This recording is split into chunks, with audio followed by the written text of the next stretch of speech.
Hello and welcome. I'm Ramesh Ramachandran and you're watching World Today. It's 6 p.m. in New Delhi, 8:30 in the morning in Washington, D.C. and 5 in the evening in Kabul, which is located about 150 kilometers away from Ghazni, the 9th Afghan provincial capital to fall to the Taliban. On the show this evening, the speed at which Taliban is advancing worries many a world capital. The Taliban is set to control 65% of Afghanistan today. The US says the Taliban could isolate Afghanistan's capital, Kabul, in 30 days and potentially seize it in 90 days. What does it mean for India and the world? Surely the future of Afghanistan cannot be its past, right? We delve deeper into what's at stake in Afghanistan. Also on the show, at least 65 killed in a wildfire in Algeria. From Turkey to Tunisia, countries around the Mediterranean, including Greece and Italy in Europe, have been seeing some of the highest temperatures in decades. This even as UN climate panel this week warns that the world is dangerously close to runaway warming. All that and much more coming up over the next 1 hour. But first, as always, the headlines. Situation worsens in Afghanistan. Afghans flee as Taliban insurgents sweep through the country. President Ghani replaces his army chief. An international meeting on the Afghan peace process underway in Doha.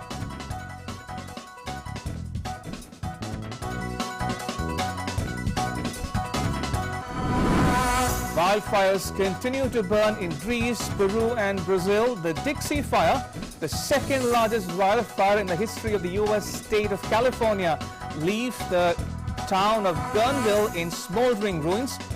In India, the Ganga flows above the danger mark.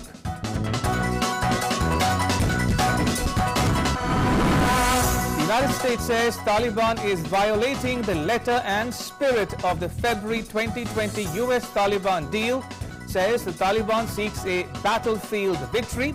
US working to forge an international consensus behind the need for an Afghanistan peace accord.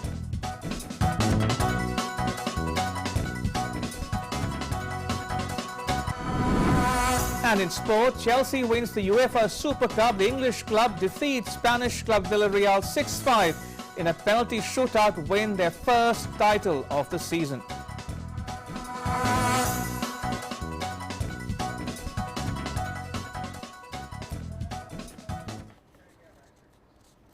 Right, let's get started then. First up, the big news.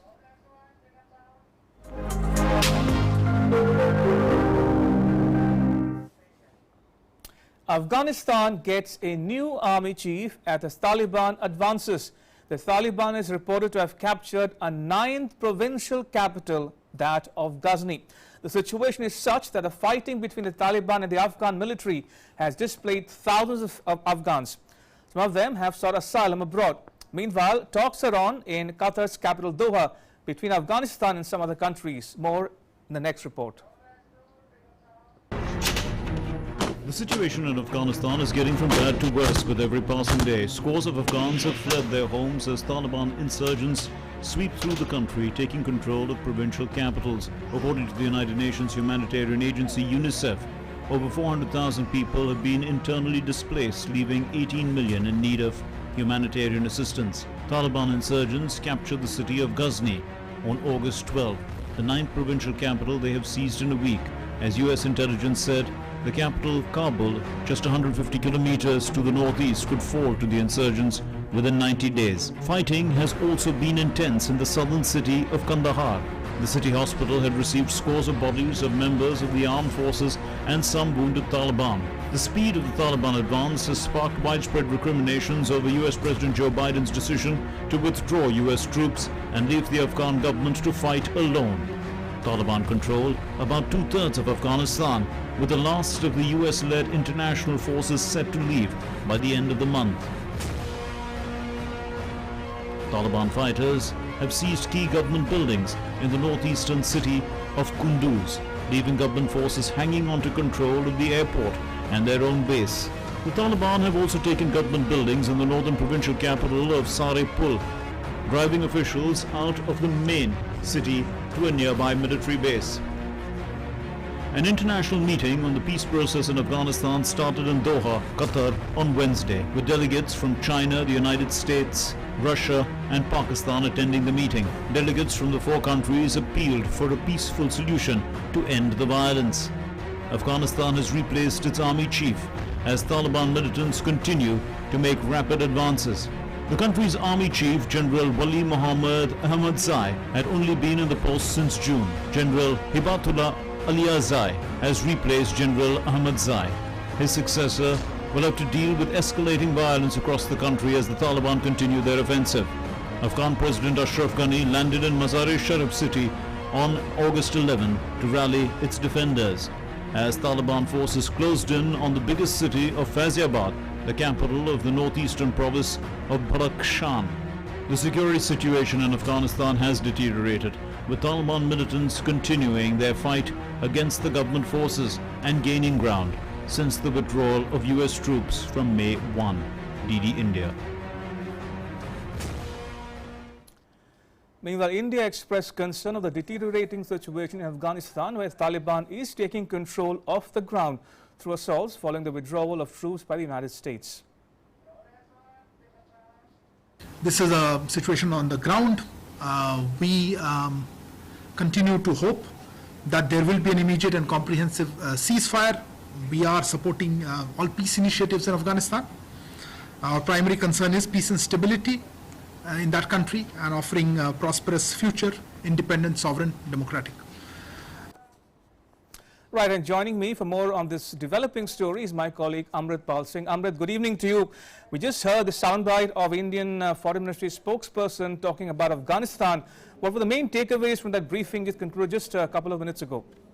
Ramesh, basically the spokesperson of the Ministry of External Affairs was saying that admitting yes, the situation there is worsening and it's a matter of concern. As you know, 2 days back the Indian embassy in Kabul had issued a security advisory asking Indians to leave from Afghanistan, those staying, working, visiting there before commercial flights stop and they cannot come back. So that was the advisory both to the Indian nationals there and also companies who are employing Indian nationals. As you know, the Indian diplomatic personnel and other staff from the Mazar-e-Sharif consulate were pulled out and they've been brought back to India. So that speaks about the situation, though the spokesperson said that the consulate is working with the local Afghan officials, but we effectively know that if you do not have the diplomatic staff there, the work, there may be a symbolic presence of the Afghan employees there, but it effectively, no work is taking place. And the other three consulates, we know the Kandahar, a similar situation with the Kandahar consulate, and last year with the Jalalabad and Herat consulates. So the mission in Afghanistan, of course, is working. But when asked by the media that what could Kabul fall in 90 days, because media reports suggesting that, so he refused to comment on that. He said, I'll not want to get into timelines, but the situation is worrisome and is the situation. It's a matter of concern, the security situation that prevails in Afghanistan. Ramesh? Right, Amrit, do stay on if you will. We're also joined, I'm told, by our guest for discussion on World Today, Ambassador T.C.A. Raghavan. He's a former Indian High Commissioner to Pakistan and Singapore.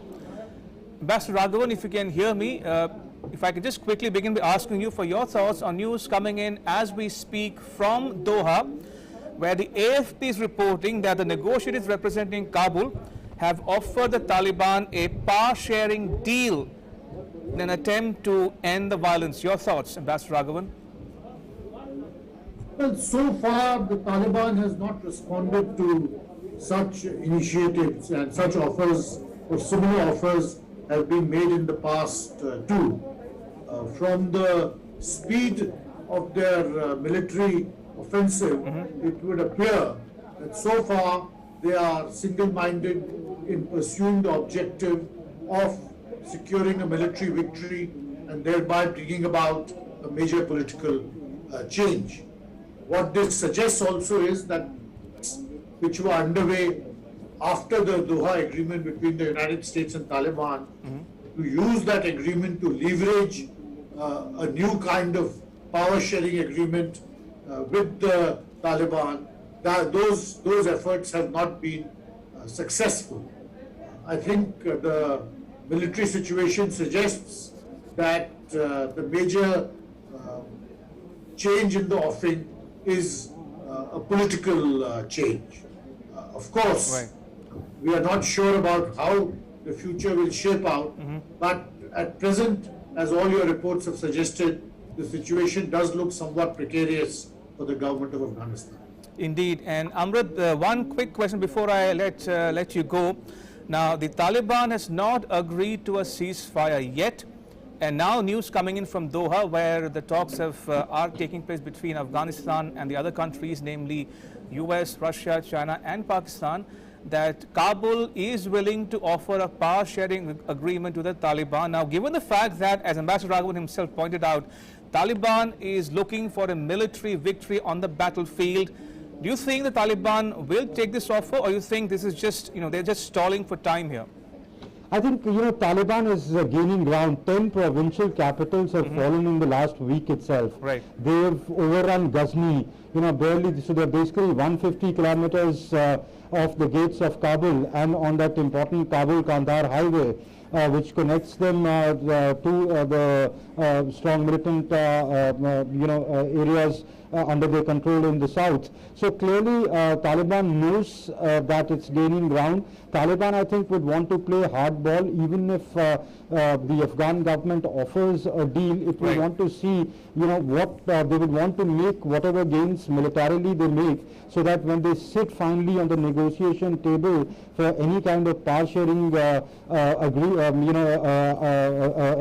arrangement, they come from a point of strength. Right. And I think that is what the Taliban would be thinking right now, and this is what they will be communicating. The Chinese have been talking to Taliban. Taliban is is talking to other partners, and what transpires in Doha, I think, would primarily depend upon what how much the Afghan government is willing to concede, and the Taliban, given this ground situation, would want to negotiate from a point of strength. Ramesh? Absolutely. On that note, Amrit, thank you once again for sharing your insights with our viewers here on World Today. Appreciate it. Ambassador Raghavan, coming back to you now, in your estimation, people around the world are wondering, is a civil war imminent in Afghanistan? Well, one doesn't know about the future, but now, more than a civil war, what appears imminent is a Taliban-dominated political architecture. Right. Whether that will lead subsequently to a civil war, one has to see. But as I said, the military operations underway and the military successes which the Taliban have had suggest that whatever is the settlement worked out, if there is one, a major change in the political architecture in Kabul is in the offing. Indeed. Ambassador Raghavan, Biden's press secretary Jen Psaki said last night, India time, that the Afghan National Defense Security Forces has the numbers, the equipment and training to defend itself from the Taliban. But she also wondered aloud whether the government in Kabul has the quote-unquote political will to fight back. Now, some would say this was an uncharitable remark to make, given the delicate situation the Ghani government faces itself. What is the US insinuating here, really? I think the US is trying to shift the focus of responsibility onto the government in Kabul, and while that is correct up to an extent, the fact is that the speed of the Taliban advance suggests a certain extent of demoralization, both amongst the Afghan security forces as in the political system as a whole. I think the precipitate manner of the US withdrawal and the fact that numerous services which they offered to the Afghan defense forces were suddenly not available led to this sudden sense of demoralization, and I think that explains to a great extent the rapidity of the Taliban military offensive and their successes. I think this point about legitimacy of the Afghan government, certainly there is a certain burden of responsibility on the government for whatever happens in the country. But since with the Doha agreement itself, the fact that the United States concluded the agreement with the Taliban to secure a withdrawal of their forces, that itself was a major blow to the legitimacy of the Afghan government, because since then the Taliban has appeared to be a kind of putative government waiting in the wings to take over. Absolutely. Meanwhile, Ambassador Raghavan, Prime Minister of Pakistan Imran Khan has said, I think yesterday it was, that there can be no peace or no political settlement with the Taliban as long as President Ghani remains in office. So what is Pakistan playing here for, really? Well, Pakistan is seeing the success of a high-risk strategy, which it had engaged in for at least 15, perhaps 20 years, since the entire process in Bonn some 20 years ago. They have surreptitiously and not so surreptitiously aided the Taliban to bring about political changes in Afghanistan. And to an extent, they see that policy now bearing success. So there is an element of triumphalism in whatever is appearing from Pakistani spokespersons today. I think their problems will begin after the fighting is over, because how they deal with the Taliban, what is the Taliban's worldview, I think all those factors are going to prove costly for Pakistan in the medium and long term. Ambassador Raghavan, looking back at the developments over the last 24 odd hours, Afghanistan has a new army chief, 1. 2, we saw President Ghani travel to Mazar-e-Sharif yesterday and hold talks with his local commanders as well as the warlords there, including Atta Muhammad Noor, for instance. Meanwhile, reports suggest that Taliban may have seized at least 10 provincial capitals. Fight is on, focus is on Mazar-e-Sharif, the 4th largest city of Afghanistan. What do you make of the government in Kabul? I mean, does it have the space to get its act together? Well, I don't think what we are witnessing is a foregone conclusion or that the results are inevitable. I think there is still a great deal which can happen, and certainly the fact that resistance needs to be put up to this advance of the Taliban goes without saying. But what strategy the government will follow, whether it will concentrate on defending Kabul, whether Kabul is defensible in the long term when the hinterland around it and the rural areas around it are no longer in control of the government, to what extent, even at this stage, will the United States see how much support they can give to the government in Kabul. I think there are a number of imponderables in play here, and but I do feel that the outcome is by no means decided, and a lot will depend on the political leadership provided by the government of Afghanistan to their military units to see whether there can be some kind of a fight back. Another issue, Ambassador Raghavan, is a humanitarian one, the issue of internally displaced within Afghanistan and also people seeking refuge or asylum overseas, including in countries adjoining Afghanistan. By one estimate, at least 60,000 have been displaced internally within Afghanistan in the last couple of months. At least 17,000 are camping in Kabul as we speak. Many others have sought asylum abroad and are traveling, queuing up outside passport centers in Kabul. How difficult could this get in the next few weeks? If the fighting continues, it will continue to get even more difficult. But what one's experience tells us is that in conflict situations, while the humanitarian aspect receives a great deal of play, it is rarely acted upon, because for a humanitarian mission, certain minimum agreements are required on the ground. And as long as those minimum agreements are not in place, nothing can be done externally from the humanitarian, to address the humanitarian crisis. So I very much fear that as the fighting continues and as it intensifies, the humanitarian crisis will only get worse and not better. Ambassador Raghavan, now New Delhi says that the future of Afghanistan cannot be its past. At the same time, we are getting reports from Washington DC, for instance, citing US intelligence estimates which say that Kabul could fall between 30 and 90 days from now. What does that actually mean for countries in Afghanistan's neighborhood, in particular, including India for that matter? Are we looking at Afghanistan, going back to the future, so to speak? As I said, it's very difficult to predict what will happen in the future, but certainly instability in Afghanistan acts as a kind of focal point for instability in the region as a whole. Right. And in case what we see in Afghanistan in the future is a settlement forced on the following a battlefield victory, that will inevitably lead to further conflicts and instability in Afghanistan.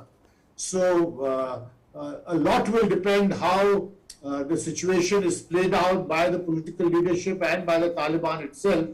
But by looking at the past conduct of the Taliban, it doesn't appear to be that they are in a mood or they have a strategy to meet their opponents halfway or even a quarter way. I think they are looking for a outright and total victory, and having tasted these tactical successes in the past month, I see them going further down that direction. So I would say that yes, instability in Afghanistan remains very much the major factor or the major probability in the near future. Right. On that note, Ambassador Raghavan, thank you so much for sharing your insights with us on World Today. Appreciate it. Thank you. Right, shifting focus to other news we are tracking here on World Today. Exhausted Greek firefighters battled blazes for a 10th day on Thursday amid sweltering temperatures. The extreme weather helped stoke wildfires in Italy and across the Mediterranean, in Algeria too, where at least 65 people are dead. Earlier this week, the UN Climate Panel published a report that said greenhouse gases in the atmosphere were high enough to guarantee climate disruption for decades, if not centuries. The world is witnessing erratic climatic conditions, from extreme heat wave to wildfire to heavy rain showers. These are the visuals of forest wildfires blazing in the Algerian region of Tizi Ouzou. Dozens of separate fires have raged through forest areas across northern Algeria since August 9 night, and Interior Minister Kamil Beljou accused arsonists of igniting the flames without providing more details on the allegations. Last week, a European Union atmosphere monitor said the Mediterranean had become a wildfire hotspot as massive blazes engulfed forests in Turkey and Greece. Villagers desperately use water hoses and tree branches to battle encroaching wildfires, which have left many dead, and toll is further rising. The government has deployed the army to help fight the fires, which have burnt most fiercely in the mountainous Kabul region. The worst hit area has been Tizi Ouzou, where houses have burned and residents fled to shelter in hotels, hostels and university accommodation in nearby towns. President Abdelmadjid Tebboune declared 3 days of national mourning and froze state activities not related to the fires.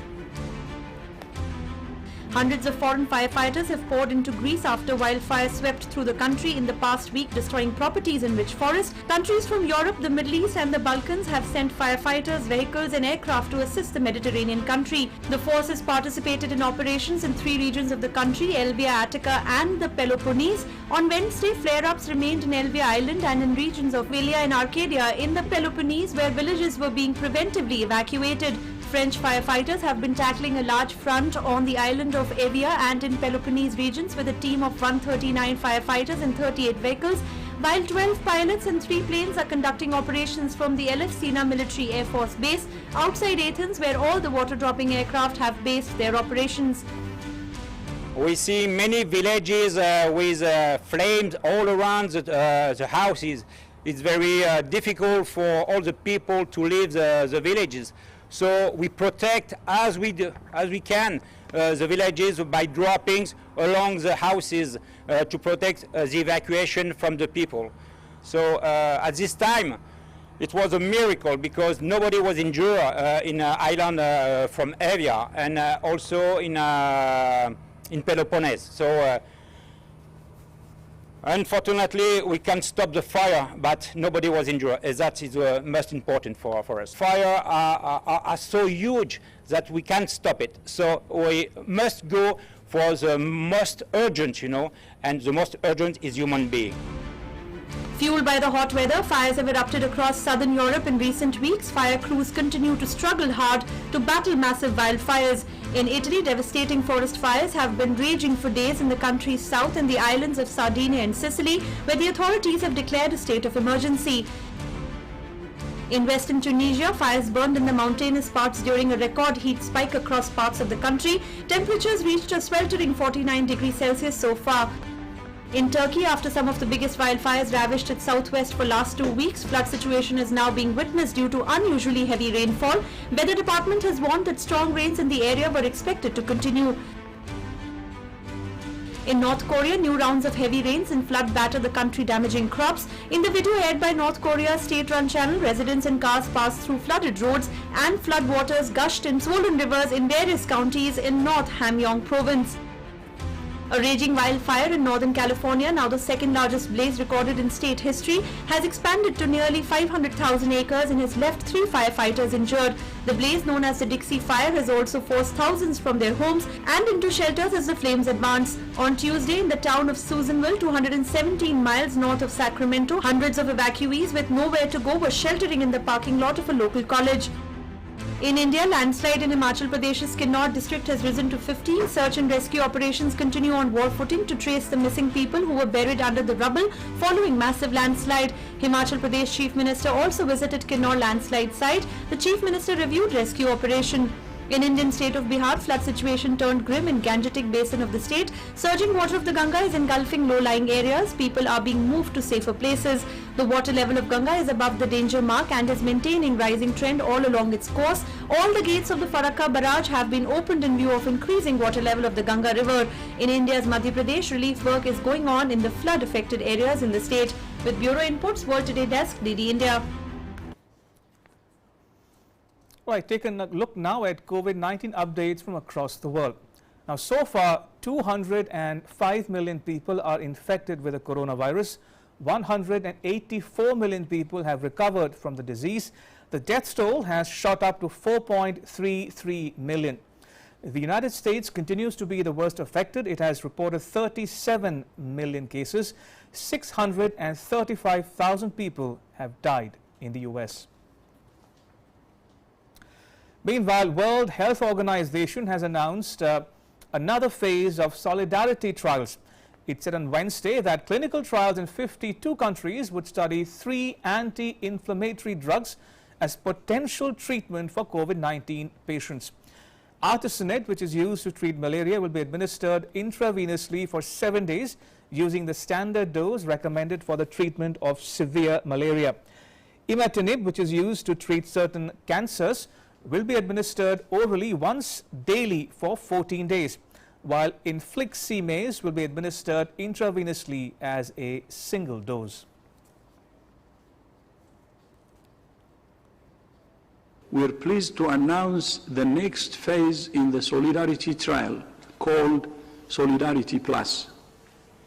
Solidarity Plus will test 3 drugs: artesunate, a treatment for severe malaria; imatinib, a drug for certain cancers; and infliximab, a treatment for immune system disorders such as Crohn's disease. These drugs were chosen by an independent panel of experts that evaluates all the available evidence on all potential therapeutics. The trial involves thousands of researchers at more than 600 hospitals in 52 countries. Moving on, New Zealand plans to allow quarantine-free entry to vaccinated travelers from low-risk countries from early next year. Prime Minister Jacinda Ardern says the decision is part of a phased reopening of its borders, which were shut down last year due to the pandemic. Ardern says the government will move to a new individual risk-based model for quarantine-free travel from the first quarter of 2022 that will establish low, medium and high-risk pathways into the country. As a first step, from next year, once everyone who is eligible is offered a vaccine and we have good coverage through the criteria I just described, we'll move to a risk-based pathway system of travel. That means the nature of your entry into New Zealand will be dependent on a couple of key things, in particular your vaccination status and where you have been for the last 14 days. Countries will be grouped according to risk. Factors considered will be the number of cases, prevalence of variants of concern, vaccination rates, and our confidence in the country's strategies for maintaining outbreaks. Meanwhile, in Britain, no new cases of a rare and severe blood clotting following AstraZeneca's COVID-19 jab have been reported. Scientists said the country has not reported any such case in recent weeks after a decision to restrict the use of an AstraZeneca shot to people below 40 years of age. Around 85% of those who suffered a rare blood clots after vaccination with AstraZeneca's COVID-19 shot in Britain were under 60, even though more of the shots were given to the elderly.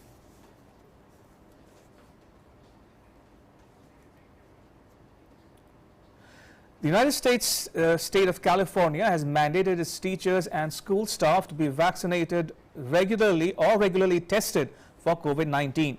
California has become the first U.S. state to take such a decision in a bid to curb the spread of COVID-19 in schools. In response, some California school districts have already implemented requirements that mirror those now put into effect on the state level. California's Governor Gavin Newsom called it a responsible step to ensure the safety of children.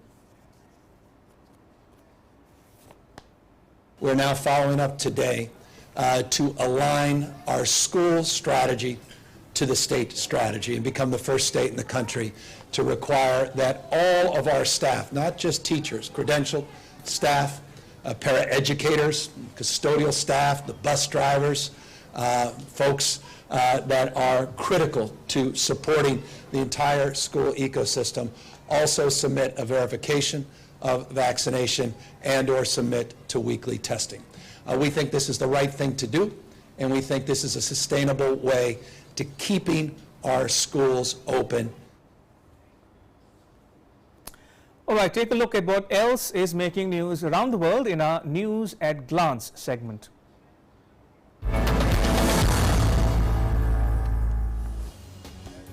President Joe Biden has said that his administration is watching inflation and trusts the U.S. Federal Reserve will take appropriate action to rein in prices if needed. He also made a pitch for further action on the economic front. The Democrat-led Senate pushed a $3.5 trillion framework for bolstering family services, health and environment programs through the Senate early Wednesday, advancing President Joe Biden's expansive vision for reshaping federal priorities just hours after handing him a companion triumph on a $1 trillion infrastructure package.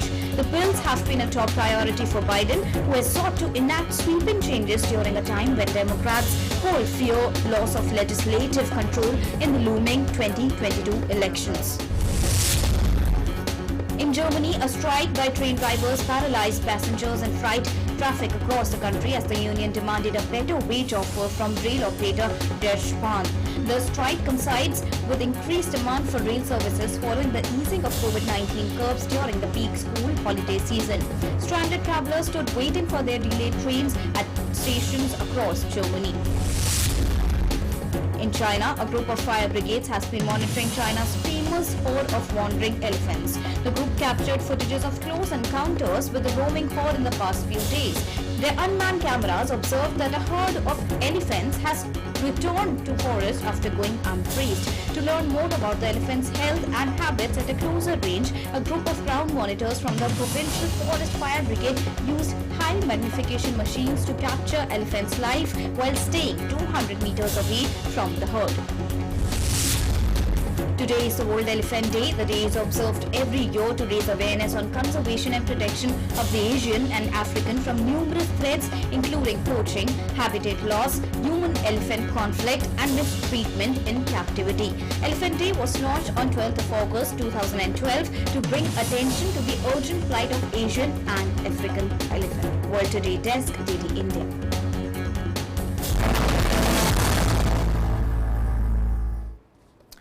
Meanwhile, back home, the Indian Space Research Organization on Thursday launched its Earth observation satellite GI-SAT-1. The satellite was launched at 5:43 in the morning India time on board a GSLV F-10 rocket from the Satish Dhawan Space Center at Sriharikota in Andhra Pradesh. ISRO said the performance of the first two stages was normal, but the cryogenic upper stage ignition did not happen due to a technical anomaly. ISRO Chairman K. Shivan said the mission couldn't be accomplished as intended.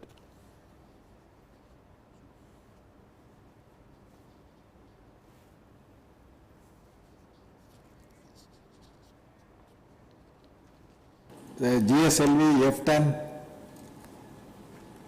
UAS-3 mission could not be fully accomplished, mainly because there is a technical anomaly observed in cryogenic stage. Right, let me now get you all the news from the world of sport. Now, Tokyo Olympic medalist Lovelina Borgohain has reached her home state of Assam on Thursday. She was received by Assam Chief Minister Himanta Biswa Sarma at the airport. Apart from the Chief Minister, Assam Sports Minister Bimal Bora and Guwahati Police Commissioner Harmeet Singh were also present at the airport. The 23-year-old boxer returned with a bronze medal in the women's 69 kg welterweight category. In the quarterfinal, Lovelina was up against the former world champion Nien Chen Chen of Taiwan, against whom the Indian had suffered losses. To football now, Lionel Messi has signed a 2-year contract with Paris Saint-Germain after leaving Barcelona. The 34-year-old's deal also has the option of a third year. Now, Messi left Barca, the only club he has played for, as they were unable to afford a new deal under La Liga's financial fair play rules. Lionel Messi has been announced as the Paris Saint-Germain player after signing a 2-year deal worth a staggering £35 million a season. The 34-year-old landed in Paris on Tuesday and was greeted by PSG fans who had been camped out since early morning to welcome the player. They and the rest of Europe had believed would see out his career at Barcelona. Waving to his new supporters and wearing a Paris t-shirt, the Argentine looked ecstatic just 2 days after the tears over his Barcelona farewell. His capture completes an incredible summer for PSG, in which they have signed the captains of Barcelona and Real Madrid on free transfers. They have assembled one of the most expensive forward lines ever, with Messi agreeing a deal worth only slightly less than Neymar's estimated £37 million early contract. Kylian Mbappe completes PSG's all-star front three, although he is now in the last year of his deal, having turned down 3 attempts by the French club to renew it, and is holding out a free transfer to Real Madrid next summer. Messi joined Barcelona as a 15-year-old and went on to make his senior debut in 2004 at just 16 years old, featuring 778 times for the club in total across his 21-year career. During that time, Messi became Barcelona's record scorer with 672 goals, including 120 Champions League goals and a record 474 La Liga goals. He also managed 10 La Liga titles, 4 Champions Leagues and 7 Copa del Reys. Messi's individual contribution also saw him claim European Golden Shoe Award for the continent's top scorer on 6 occasions. Sports Desk, DD India. And in more football news, Chelsea beat Villarreal 6-5 in a penalty shootout to lift the UEFA Super Cup for a second time after a draining 120 minutes in Belfast. Substitute goalkeeper Kepa Azibalaga saved captain Raul Alibiol's spot kick at Windsor Park on a night that began superbly for the Blues with an excellent first-half performance before the Spaniards stormed back into the contest after the break. Hakim Ziyech opened the scoring midway through the opening 45 minutes, but was then forced off with what looked like a worrying shoulder injury before half-time. The Spaniards hit the woodwork either side of the break before Gerard Moreno equalized in the 73rd minute to force extra time. It was the first time the Super Cup was played in Northern Ireland, and 13,000 spectators generated a fantastic atmosphere in the South Belfast Stadium, the highest attendance at any sports event in the country since the outbreak of the COVID-19 pandemic. Moving on, an official send-off ceremony of Indian para-athletes was held this morning in New Delhi with an aim to boost the morale of the Indian contingent taking part in the Tokyo Paralympics. India will be sending the largest Paralympic contingent this time to the Tokyo Paralympic Games. More in the next report. After India's spectacular performance at Tokyo Olympics 2020, all eyes are now on the upcoming Tokyo Paralympic Games, which will be held in Tokyo from 24th of August to 5th of September. A record number of 54 Indian para-athletes will be participating across 9 different disciplines in the upcoming Paralympic Games. To increase the morale of the para-athletes, an official send-off ceremony was organized in the national capital on Thursday. Minister of State for External Affairs Meenakshi Lekhi, Union Culture Minister G. Kishan Reddy and President of Paralympic Committee of India Deepa Malik were present to grace the occasion.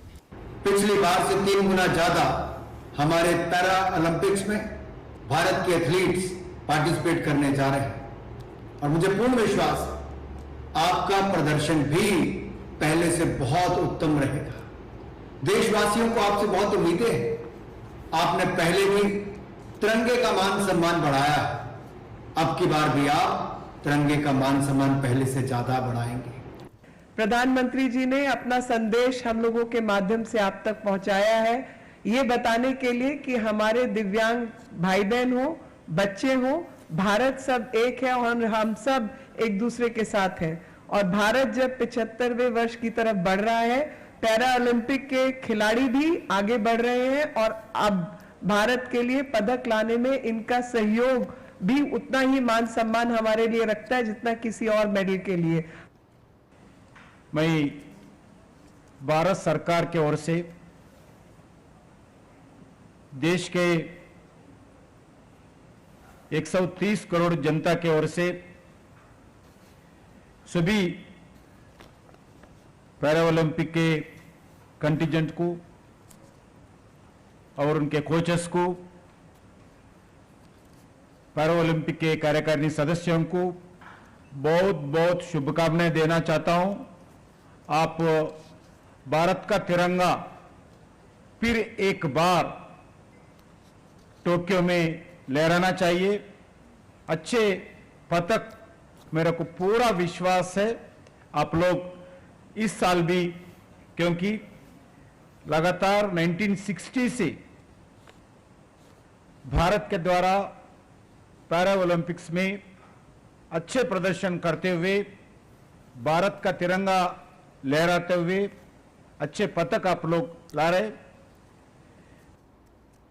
To be part of a contingent which is the biggest ever, it's 54-member contingent in 9 different disciplines. Everyone has worked very hard and we are looking at a very amazing competition at Tokyo 2020, from where very confident that we are going to bring home a lot of joy, lot of glory to the tricolor. The 2020 edition will see thousands of athletes, coaches and teams from over 100 countries participating across 593 events in 22 disciplines. The events will be hosted across 21 venues. The Indian contingent will comprise of 54 para-Indian athletes, which is its largest contingent ever till date. 2016 Rio Paralympics gold medalist Mariyappan Thangavelu has been selected as the country's flag bearer in the opening ceremony. The Indian contingent will also feature 2-time Paralympic gold medalist Devendra Jajaria in javelin, among others, who will be participating in Tokyo Paralympic Games. Sports Desk, DD India. Right, time now for you to know all about how soaring temperatures are causing a massive melting of Greenland's ice sheet in our Beyond Headlines segment.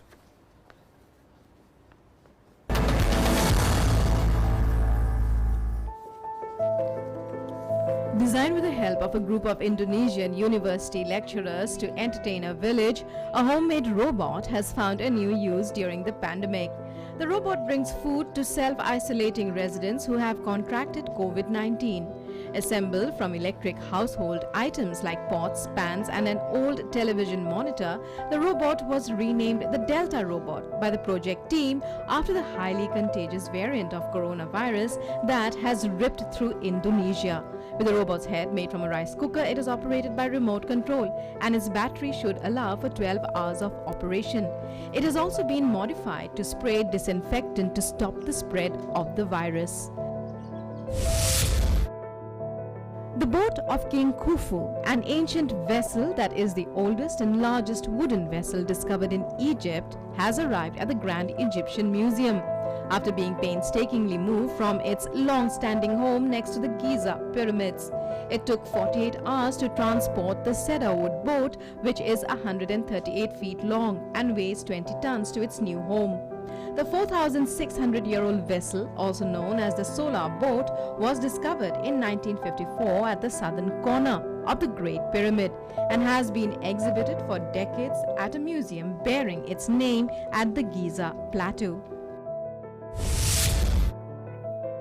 Wildfires tore through the Siberian village of Bias-Kuyol so fast at the weekend that people fled, leaving their pets behind. Rescuers have since saved 6 cats who survived the blaze. Volunteers combed the ruins of the village looking for cats after spotting them in a media video of the devastation.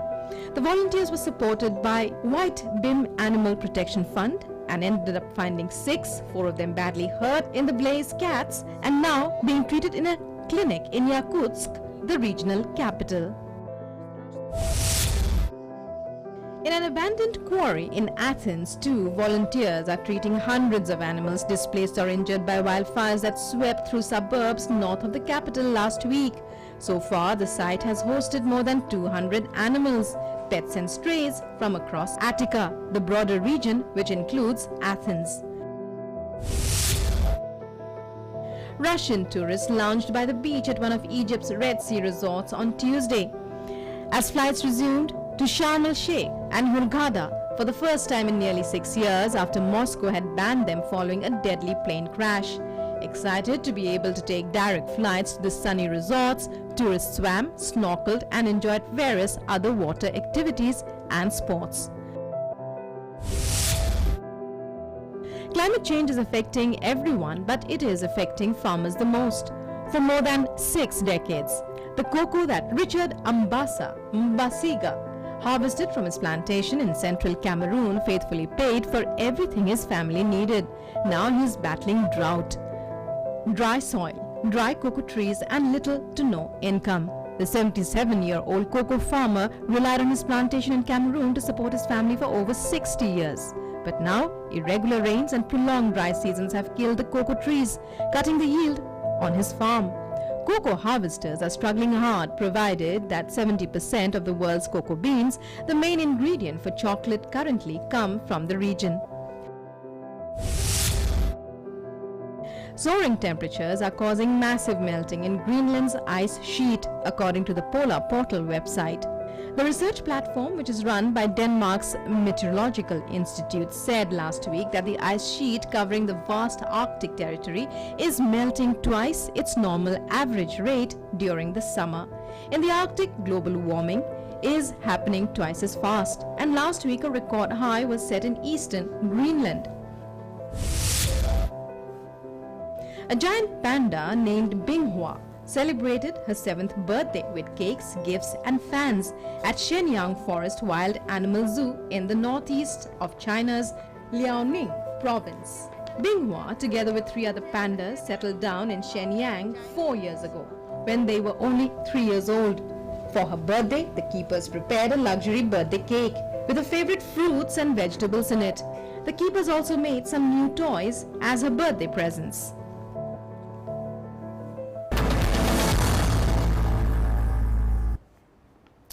Right, moving on, India's permanent representative to the United Nations, T.S. Tirumurthy, shared a video on Twitter saying, "Delighted to share a valuable piece of Indian history and heritage in United Nations." Take a look.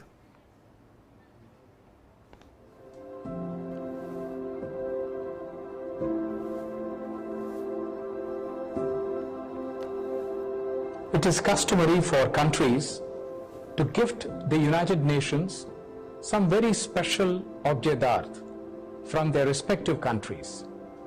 India has also presented one. This remarkable sculpture of sun god Surya was presented to the United Nations by the then Prime Minister of India, Srimati Indira Gandhi, on 28th July 1982. This is exhibited just outside the Delegates Lounge near the UN General Assembly Hall at a very prominent place. This exquisite sculpture dates back to 11th century AD, depicting the sun god Surya. The deity is shown carrying full-blown lotuses in his hands and standing on a chariot to which is yoked 7 horses. Surya is crowned by Kirtimukha, or the glorious face, and accompanied by his 2 consorts, Usha and Chaya.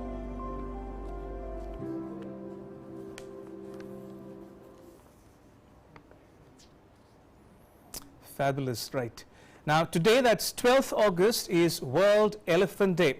The day is observed every year to raise awareness about conservation and protection of the Asian and African elephants from numerous threats, including poaching, habitat loss, human-elephant conflict and mistreatment in captivity. Now, Elephant Day was launched on 12th August 2012 to bring attention to the urgent plight of Asian and African elephants.